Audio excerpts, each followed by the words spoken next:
नमस्कार, स्वागत है आपका जनगणमन 24/7 पर, जो कि मेरा यूट्यूब चैनल है। आप उसे लाइक करें, सब्सक्राइब करें। इस समय ईरान युद्ध के संकट के बीच में मोदी सरकार ने एक बड़ा कैबिनेट फैसला लिया। उन्होंने कहा, अगर आपको याद हो तो चाइनीज जो कंपनियां थी उनको इन्वेस्टमेंट करने की पूरी आजादी नहीं दी गई थी। हालांकि अभी भी कहा जा रहा है कि हम लिमिटेड आजादी देंगे, लेकिन जब गलवान में जब झड़प हुई थी 2020 में, तो उसके बाद कई चाइनीज कंपनियों के लिए दरवाजा बंद कर दिया गया था। अब मोदी सरकार ने क्या किया है कि एक ऐसा कैबिनेट नोट, जिसको कि हम PN3 कहते हैं, प्रेस नोट 3 ऑफ 2020, उसमें बदलाव किया है। और उसमें बदलाव का मतलब यह है कि खाली चाइना ही नहीं, बल्कि जो हमारे बाकी देश भी हैं जिनसे कि हम लैंड बॉर्डर्स शेयर करते हैं, उनके लिए चीजें और अब सहूलियत वाली हो जाएगी, ऐसा बताया जा रहा है। अगर आप कहीं भी स्टोरीज को देखें तो India opens to Chinese investments. अब what amending PN3 means for India China relations. तो अब ऐसे में क्या मोदी सरकार को यह लग रहा है कि बार बार अमेरिका तो उसको नीचा दिखा रहा है, तो क्या मोदी सरकार की मजबूरी है कि अब चाइना के तरफ थोड़ा सा गलबैया कर लें?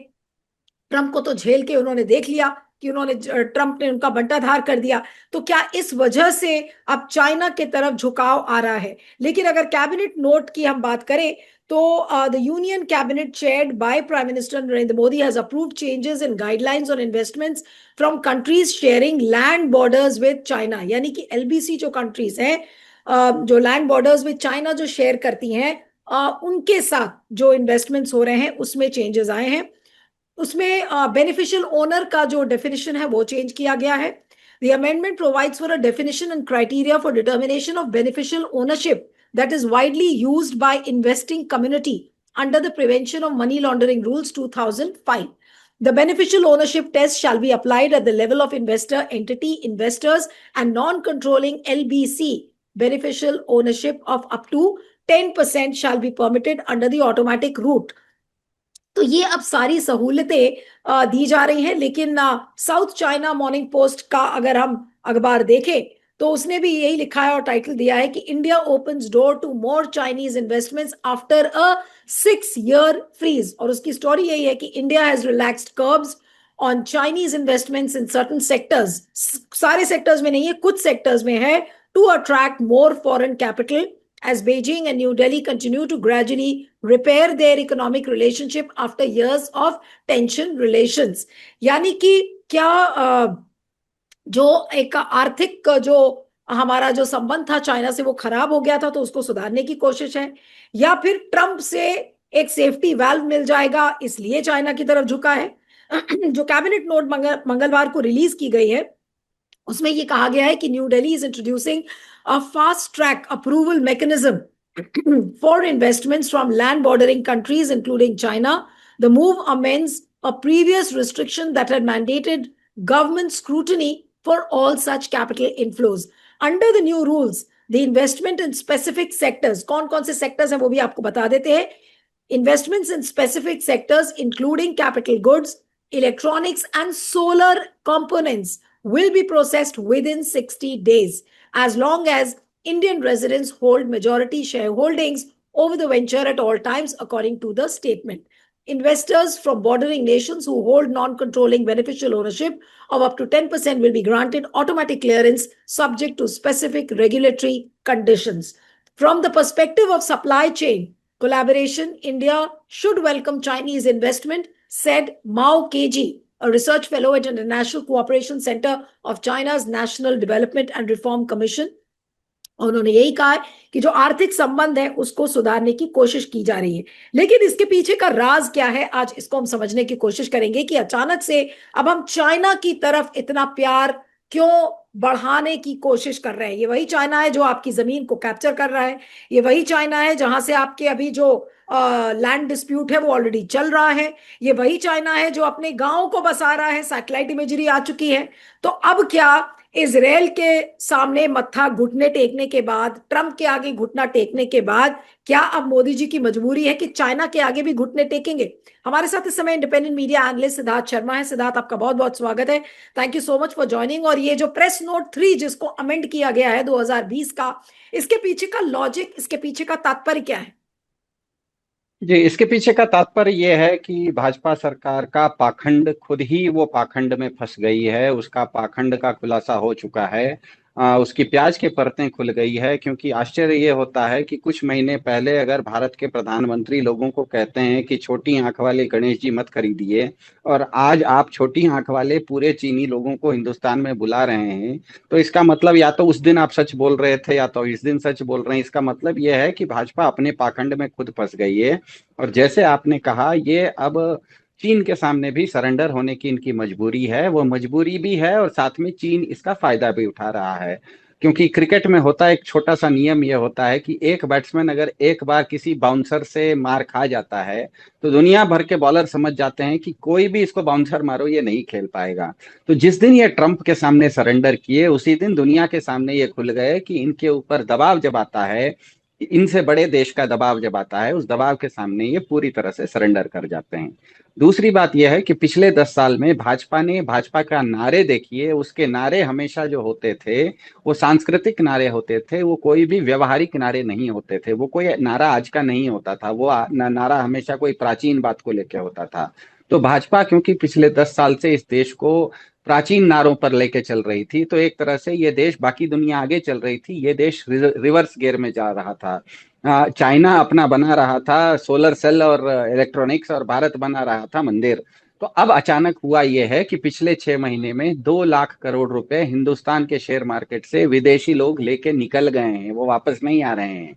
दूसरी बात यह कि 2020 में गालवान के बाद 200 चाइनीज ऐप को बैन बैन करने वाला हिंदुस्तान, आज जो चीन आगे निकल गया है, उसके कारण ये हो गया है कि व्यापार घाटा जो चीन से है, व्यापार घाटा का मतलब भारत से जो माल चीन जाता है और उसके बदले चीन से जो माल भारत आता है, उस बीच का जो गैप कहा जाता है, उसको व्यापार घाटा कहा जाता है। वो आज की तारीख में 9 लाख करोड़ रुपए चीन के पक्ष में हो गया। मतलब घाटा भारत को चीन के साथ व्यापार करने में 9 लाख करोड़ का हो गया है। क्योंकि ये गलतफहमी में मत रहिए कि इन्होंने एप्स बैन कर दिए तो चाइना का सामान आपके यहाँ आना बंद हो गया। आप अभी भी अपना फोन खोल के देखिए, अंदर कहीं ना कहीं मेड इन चाइना लिखा हुआ है। तो हुआ यह है कि ये जो, क्योंकि घाटा इनके ऊपर इतना ज्यादा हो गया है, 9 लाख करोड़ का, तो सबसे पहले चीन आपसे ज्यादा का सामान आपके ऊपर, उसने 9 लाख करोड़ रुपए, आपको चीन को अब पैसा देना बाकी है। ऊपर से 2 लाख करोड़ रुपए विदेशी लोग पैसा लेके भारत से निकल गए हैं। तो मतलब भारत के बाजार के ऊपर, भारत के उद्योग के ऊपर दुनिया को भरोसा नहीं रहा। आज की ताजा स्थिति तो यह है कि भाजपा के सबसे चहेते उद्योगपति अंबानी खुद एक रिफाइनरी भारत में लगाने के बदले अमेरिका में लगा रहे हैं। वो सीधे ट्रंप साहब से बात कर लिए हैं। एंटीला से वाशिंगटन के व्हाइट हाउस और एंटीला के बीच में फोन हो गया। हमारे भाजपा सरकार को कुछ पता ही नहीं लगा। एंटीला ने कह दिया कि हम अमेरिका में प्लांट लगाएंगे, और व्हाइट हाउस ने ट्वीट करके बता दिया कि हमारे यहाँ क्या कहते हैं, पेट्रोलियम की रिफाइनरी लग रही है। भारत में ऊर्जा का संकट भारत में है, और भारत के सबसे बड़े उद्योगपति लगा रहे हैं अमेरिका में प्लांट। ये अपने आप में बताता है कि भारत सरकार पूरी तरह से अप्रासंगिक होती चली गई है। वो अप्रासंगिक होने के कारण बाकी दुनिया पिछले 10 साल में औद्योगिक क्रांति ला रही थी, एआई का काम कर रही थी, वो अपना मैन्युफैक्चरिंग बढ़ा रही थी, वो कुछ रचनात्मक काम कर रही थी, आप मंदिर बना रहे थे। इसके कारण दुनिया के लोग अब धीरे धीरे भारत से पैसा लेके निकलने लगे। अब तो भारत के आपके अपने उद्योगपति भी पैसा लेके बाहर निकलने लगे। ऐसी स्थिति में क्योंकि इनके ऊपर घाटा ज्यादा हो गया है, अब इनके ऊपर मजबूरी है कि कम से कम चीन की कुछ संपत्ति अगर भारत में आ जाए तो कम से कम एक स्टेक होल्डर बन जाते हैं। कि तो इन्होंने क्या किया है, क्योंकि इलेक्ट्रॉनिक्स और सोलर इंडस्ट्री में अभी भी चीन का ही सामान लगता है। इसीलिए आप अपना फोन वोन खोल के देखिए, उसमें सब मेड इन चाइना होता है। इलेक्ट्रॉनिक और ये क्या कहते हैं, इलेक्ट्रॉनिक का सामान जितना भी है वो चीन से ही आता है। आप बैन कीजिए या मत बैन कीजिए, उसमें सामान जो लगेगा वो चीन से ही आता है। तो चीन से सामान आने के चलते आपके ऊपर आज 9 लाख करोड़ रुपए का घाटा हो गया है। इसीलिए ये क्या कहते हैं, और हुआ यह है कि पिछले 4 महीने में, ये कैबिनेट नोट तो आज आया है, लेकिन पिछले 4-6 महीने में कम से कम 6 चीन की बड़ी कंपनियों ने भारत सरकार के पास आवेदन डाल दिया है कि हम भारत में आके अपनी कंपनी लगाने वाले हैं। उसमें एक लियांचंग इलेक्ट्रॉनिक्स नाम की कंपनी है, शूजू इनोवेंस नाम की कंपनी है। बहुत सारे लोगों के घर में कुछ सिद्धार्थ, जो जो जो एक मिनट, सवाल एक है। वॉशिंग मशीन होती है हायर नाम की, हायर नाम की, HAIR, हायर नाम की वॉशिंग मशीन होती है, वो भी कंपनी चीनी है। इन लोगों ने भारत में पहले ही एप्लीकेशन डाल दिया है। तो ये तो एप्लीकेशन इन्होंने डाल दिया है, इनके ऊपर मजबूरी है। ये तो केवल एक तरह से एक कागजी काम बाकी रहा, एक कागज का काम इन्होंने कर दिया ताकि वो लोग आके यहाँ पैसा लगा दें। इसके अलावा कुछ नहीं है। भारत सरकार अब ये दो दो चीजें हैं, उनको पता है कि आर्थिक रूप से वो बहुत कमजोर हैं। कल ही रिजर्व बैंक, अभी एक हफ्ता पहले रिजर्व बैंक ने एक 10 lakh dollar, 10 lakh dollar dollar खरीदा खरीदा है भारतीय रुपये से। मतलब आपके पास डॉलर था, रिजर्व बैंक के पास जो डॉलर था वो बैंक ने भारत का ही रुपया खरीद लिया। इसका मतलब यह है कि भारत की आर्थिक स्थिति काफी कमजोर है। इसको बचाने के लिए ये अलग अलग तरीके का कोशिश कर रहे हैं और चीन इसका फायदा उठा तो रहा है। आप ये कह रहे हैं कि आर्थिक स्थिति अपनी बचाने के लिए आज मोदी जी के पास कोई ऑप्शन नहीं था बजाय इसके कि चाइना के आगे वो घुटने टेके।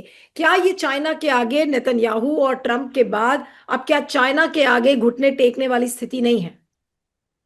बिल्कुल बिल्कुल, ये चाइना के सामने घुटने टेकने की स्थिति है, क्योंकि हमें पता है, अगर आप भारत का नक्शा ठीक से देखिए तो गुजरात से लेके राजस्थान पंजाब होते हुए कश्मीर तक, और उसके बाद उत्तर से नीचे की नहीं, तरफ लेकिन आप अगर उतर। इसको गोदी मीडिया बताता है, जैसे सोशल मीडिया पर लिखा हुआ है कि इंडिया चाइना रीसेट।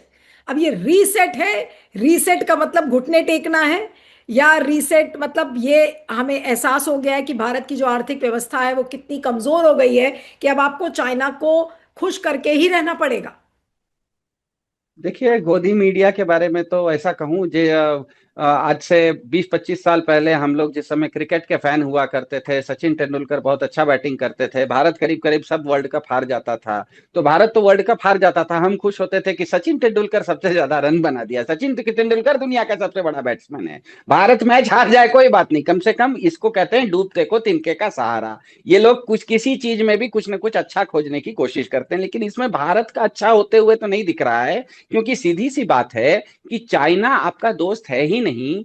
चाइना आपका प्रतिद्वंद्वी ही नहीं, दुश्मन है। वो दुश्मन इसीलिए है क्योंकि आप अगर भारत का नक्शा देखना शुरू कीजिए तो इस तरफ पश्चिम में गुजरात से लेके राजस्थान, पंजाब से लेके कश्मीर, और अगर नीचे उतरना शुरू कीजिए तो हिमाचल प्रदेश, उत्तराखंड, उत्तर प्रदेश, नेपाल, और इस तरफ आसाम से लेके बर्मा तक, ये पूरा भारत को एक तरह से हेडफोन जैसे कवर करता है ना, पूरा का पूरा चाइना ने कवर कर रखा है। ऑपरेशन सिंदूर में हमने देखा पाकिस्तान ने चाइनीज हवाई जहाज का इस्तेमाल किया, चाइनीज मिसाइल का इस्तेमाल किया। इस तरफ नीचे बर्मा में हम देख रहे हैं कि बर्मा चीन के साथ है। तो चीन आपको तीन तरफ से घेरे हुए है, ऊपर से नीचे तक एक तरह से हेडफोन जैसे घेरे हुए है। उसको आप कह रहे हो हमारे यहाँ पैसा लगाओ। आपको अगर पैसा ही लगवाना था तो आप ताइवान से पैसा क्यों नहीं लगवा लिए? आप कोरिया से पैसा क्यों नहीं लगवा लिए? आप जापान से पैसा क्यों नहीं लगवा लिए? आप नेदरलैंड से पैसा क्यों नहीं लगवा लिए? ये सब देश ऐसे हैं जो कि इलेक्ट्रॉनिक्स एंड सोलर में बहुत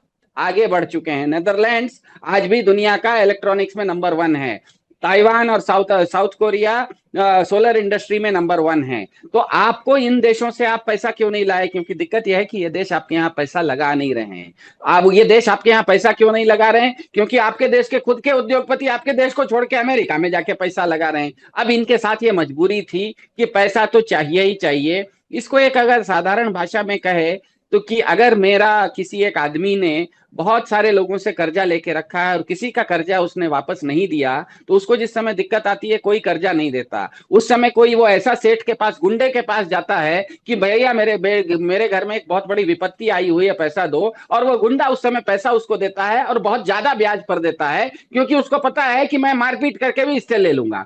तो क्योंकि ये एक इस तरह की स्थिति आ गई थी भारत के सामने। अगर भारत को इलेक्ट्रॉनिक्स और सोलर के मामले में उनको अगर इन्वेस्टमेंट भारत को करवाना ही था तो साउथ कोरिया से आप करवा सकते थे, ताइवान से करवा सकते थे, जापान से करवा सकते थे, नेदरलैंड से करवा सकते थे। अब चीन से क्यों करवा रहे हैं? क्योंकि चीन तो आपका विरोधी है, चीन तो आपका प्रतिद्वंद्वी है। अभी 8 महीना नहीं हुआ है, 9 महीना नहीं हुआ है, ऑपरेशन सिंदूर में आपके ऊपर उसके हवाई जहाज ने बमबारी की है। तो आप अपने दुश्मन से पैसा क्यों ले रहे हैं? और आप अगर अपने दुश्मन से पैसा लेंगे तो इसका मतलब आप आज के बाद से उससे और ज्यादा दबाव में आएंगे, क्योंकि इसको बोलते हैं इंग्लिश में प्रेडेटरी लेंडिंग।